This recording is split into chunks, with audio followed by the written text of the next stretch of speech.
इस वीडियो में आज हम सीखेंगे कि हम माइक्रोसॉफ्ट एक्सेल में डाटा को समराइज और ऑर्गेनाइज कैसे कर सकते हैं स्पार्क लाइंस और सब टोटल्स का इस्तेमाल करते हुए।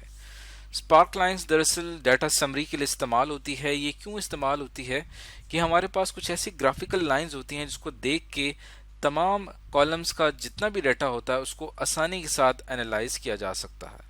फॉर एग्जाम्पल, ये हमारे सामने एक एक्सेल की एक शीट मौजूद है। इसके अंदर हमारी 3 मंथ्स का रिकॉर्ड है, जनवरी, फेब और मार्च, और आखिर में उनका टोटल रिजल्ट दिया हुआ है। अब आप देखें कि हमारी जो भी वैल्यू जो कि जनवरी में थी, उसके बाद वो वैल्यू फेब में आके थोड़ी डिक्रीज हो गई और फिर मार्च में आके थोड़ी इंक्रीज हो गई। तो ये जो उतार चढ़ाव आ रहा है वैल्यूज़ में, इनको अगर हम एक ख़ास फॉर्मेट में या ख़ास डिज़ाइन में शो करवाना चाहें, उसके लिए हम इस्तेमाल करते हैं स्पार्क लाइंस का। इसको इस्तेमाल करने के लिए आपने क्या करना है कि पहले इन तीनों सेल्स का मैं एक स्पार्क लाइन बनाना चाहता हूँ। इनको मैंने यहाँ पे सेलेक्ट कर लिया है और उसके बाद यहाँ पे आपने स्पार्क लाइन इनको शो करवाना है। तो आप क्या करेंगे, इंसर्ट पे क्लिक करेंगे। इंसर्ट पे क्लिक करने के बाद आपको यहाँ पे ऑप्शन नज़र आ रहा है स्पार्क लाइन का। यहाँ पे मैं क्लिक करूँगा तो अब आपके पास यहाँ पे जो 3 बेसिक स्पार्क लाइंस हैं वो है लाइन, कॉलम, विन और लॉस। अब अगर यहाँ पे आप कॉलम सेलेक्ट करते हैं तो सबसे पहले आपसे पूछेगा कि आप स्पार्क लाइन किस डाटा रेंज में अप्लाई करना चाहते हैं। अब हमारी जो डाटा रेंज थी वो जनवरी से लेकर मार्च तक की थी। तो यहाँ से अगर आप इसको सेलेक्ट करेंगे तो ये आपकी एक रेंज सेलेक्ट हो जाएगी from cell C6 to A6। और जो आपकी स्पार्क लाइन है वो कहाँ डिस्प्ले होगा, वो होगा B6 में, यानी ये हमने सेलेक्ट किया हुआ सेल को। ओके के ऊपर मैं क्लिक करता हूँ तो देखें हमारा इन तीनों सेल्स का जो डाटा है अब वो इस तरह से कॉलम बार्स की शक्ल में हमें दिखाई दे रहा है। अब जैसे कि जनवरी की वैल्यू हमारी ज़्यादा है और उसके बाद फेब की वैल्यू डिक्रीज हो गई और उसके बाद मार्च की वैल्यू में इंक्रीज आया। तो अब यही चीज़ अगर आप जो बाकी नीचे के सेल्स हैं अगर आप उसमें भी अप्लाई करना चाहते हैं तो ये उसमें भी अप्लाई हो सकती है। ये रिलेटिवली क्या करेगा कि जो बाकी यहाँ पे हमारे पास वैल्यूज़ हैं तीनों मंथ्स की, उनको पिक करके उनकी स्पार्क लाइंस यहाँ से जनरेट हो जाएंगी। अब ज़रूरी नहीं है कि आप यहाँ पे स्पार्क लाइंस जो हैं वो इसी फॉर्मेट में करें। हमारे पास यहाँ पे और फॉर्मेट भी है, उसको भी हम यहाँ पे अप्लाई कर सकते हैं। जैसे फॉर एग्जांपल यहाँ पे हम वापस जाते हैं और इंसर्ट पे क्लिक करता हूँ। स्पार्क लाइंस पे आने के बाद अगर आप यहाँ पे लाइन ऐड करना चाहते हैं तो सिमिलरली इसके अंदर भी हम वो रेंज सेलेक्ट करेंगे। ओके मैं क्लिक करूँगा तो अब यहाँ पे आपको समझ आ रही है कि जो पहली वैल्यू है वो इंक्रीज हो रही है, लाइन नीचे आ रही है, इट मीन्स कि वैल्यू डिक्रीज हो रही है और डिक्रीज होने के बाद फिर उसमें एक थोड़ा सा इंक्रीज आता है। और यहाँ से अगर फॉर एग्जांपल मैं मार्च की वैल्यू को चेंज करता हूँ और इसको मैं कर देता हूँ 6000, तो देखें एकदम से यहाँ पे ये वाली लाइन है ये एकदम से ऊपर की तरफ इंक्रीज हुई है क्योंकि मैंने यहाँ पे मार्च की वैल्यू को बढ़ा दिया।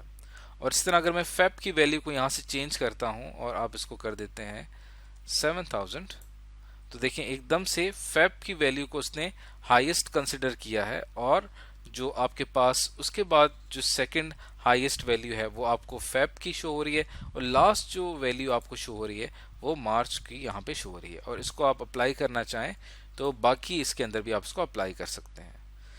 और यहाँ पे आप इंसर्ट पे आते हैं तो स्पार्क लाइंस में आपके पास एक और ऑप्शन होता है विन और लॉस का। तो इसको भी अप्लाई करने के लिए यहाँ पे जो हमने इसको अप्लाई किया है इसको हम अंडू कर देते हैं और यहाँ पे अगर हम इसको विन और लॉस के तौर पे अप्लाई करते हैं तो देखते हैं कि यहाँ पे हमारा क्या रिजल्ट आता है। तो यहाँ पे मैंने सेल को सेलेक्ट किया। सेल को सेलेक्ट करने के बाद आप स्पार्क लाइंस में जाएंगे और यहाँ पे मैं विन और लॉस करता हूँ। यहाँ पे मैंने वही डाटा रेंज सेलेक्ट की, ओके पे क्लिक किया। तो अब देखें कि यहाँ पे हमारी जितनी भी वैल्यूज़ हैं वो विन की सिचुएशन में हैं क्योंकि तमाम वैल्यूज़ जो हैं वो काफ़ी ज़्यादा हैं।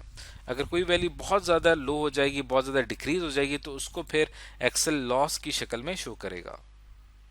तो लॉस को अंडरस्टैंड करने के लिए आप जो स्पार्क लाइंस आपने ऐड की हैं इस पर मैं क्लिक करूंगा। इसके डिज़ाइन पे आप जाएंगे और यहाँ पे आपको इसके डिफरेंट डिज़ाइन नज़र आएंगे। अगर मैं यहाँ पे लो पॉइंट करता हूँ तो सबसे जो लोएस्ट वैल्यू है वो यहाँ पे शो हो जाएगी। इसी तरह अगर हाई पॉइंट करता हूँ तो सबसे हाईएस्ट वैल्यू यहाँ पे शो हो जाएगी। तो यहाँ से आप कंट्रोल कर सकते हैं अपनी विन और लॉस स्पार्क लाइन को। इसके अलावा आपके पास यहाँ पे डिफरेंट डिज़ाइन है, ज़रूरी नहीं कि आप रेड कलर ही शो करें, और भी आप डिफरेंट कलर्स यहाँ पे शो करवा सकते हैं। तो यहाँ पे हम इस नतीजे पे पहुंचे हैं कि स्पार्क लाइन का मकसद क्या है कि आप अपने डाटा की विजुअलाइजेशन या उसको समराइज करके शो करवाना चाहें तो आप आसानी के साथ करवा सकते हैं। आप मैक्सिमम और मिनिमम वैल्यूज, आपको पूरा डाटा देखने की ज़रूरत नहीं है। आपको सिंपल स्पार्क लाइन से अंदाज़ा हो जाएगा कि फर्स्ट कॉलम की वैल्यू ज़्यादा है, सेकंड की ज़्यादा है या थर्ड की ज़्यादा है, और ये इस्तेमाल होता है एनालिसिस के लिए माइक्रोसॉफ्ट एक्सेल में। अगली चीज़ जो हमने सीखनी है वो है सब टोटल। सब टोटल इस्तेमाल होते हैं डाटा को बेहतर तरीके से ऑर्गेनाइज करने के लिए। फॉर एग्जांपल, हमारे सामने यहाँ पे एक 2016 के इंटरनेट ऑर्डर्स मौजूद हैं रीजन वाइज। हमें डिफरेंट रीजन से जो ऑर्डर मिले हैं उनकी डिटेल्स यहाँ पे लिखी हुई हैं। अब मैं क्या करता हूँ, इसको सॉर्ट करूँगा रीजन वाइज, जिसमें मेरे पास ईस्ट का जो डाटा है वो एक तरफ हो जाएगा, नॉर्थ का डाटा एक तरफ हो जाएगा, साउथ का और वेस्ट का डाटा एक तरफ हो जाएगा। तो ये करने के लिए आपने क्या करना है कि यहाँ पे जितना भी आपका डाटा है इसको आपने यहाँ से सेलेक्ट कर लेना है। सेलेक्ट करने के बाद हम क्या करेंगे, इसको सॉर्ट करेंगे रीजन वाइज। उसके लिए आपने क्या करना है, होम टैब पे क्लिक करके एडिटिंग के सेक्शन में जाना है और यहाँ पे आपको ऑप्शन नजर आ रहा है सॉर्ट एंड फिल्टर का। इसके ऊपर मैं क्लिक करता हूँ तो यहाँ पे आपको ऑप्शन नजर आ रहा है कस्टम सॉर्ट का।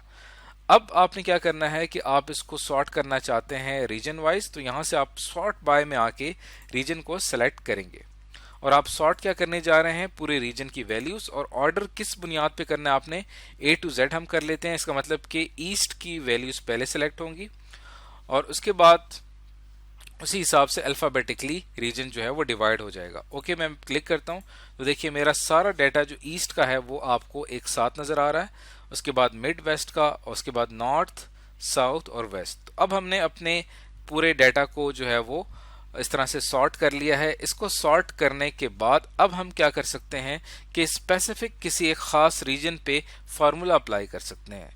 फॉर एग्जांपल, फार्मूला अप्लाई करने के लिए आप क्या करेंगे कि इस पूरी जो हमारे पास जितना भी डाटा है इसको मैं सेलेक्ट कर लेता हूं। उसके बाद आपने डाटा पे क्लिक करना है और यहाँ पे आपको ऑप्शन नजर आ रहा है आउटलाइन का, और यहाँ पे एक ऑप्शन नजर आ रहा है सब टोटल का। अब सब टोटल में ये होता है कि हमारे पास रीजन वाइज कैलकुलेशन होती है।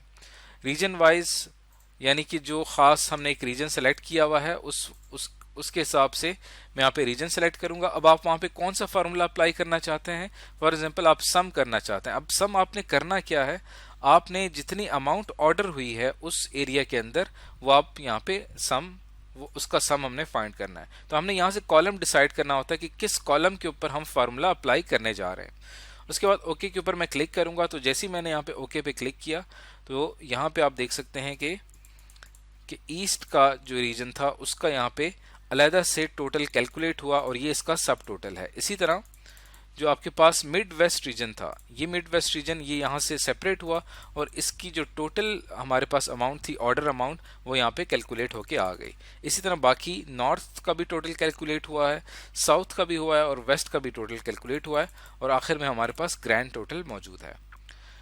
तो इस तरीके से हम एक स्पेसिफिक एरिया को सेलेक्ट करके उस पर डिफरेंट फार्मूलाज का इस्तेमाल कर सकते हैं। इससे होता है कि हमारा डाटा ज़्यादा बेहतर तरीके से ऑर्गेनाइज हो जाता है। तो आज की इस वीडियो में हमने सीखा कि माइक्रोसॉफ्ट एक्सेल में हम स्पार्क लाइंस का इस्तेमाल करते हुए डाटा को समराइज कैसे कर सकते हैं, और दूसरी चीज़ हमने सीखी कि सब टोटल्स के ज़रिए हम एक स्पेसिफिक डाटा को ऑर्गेनाइज करके उसके ऊपर डिफरेंट फार्मूलाज को अप्लाई कैसे कर सकते हैं।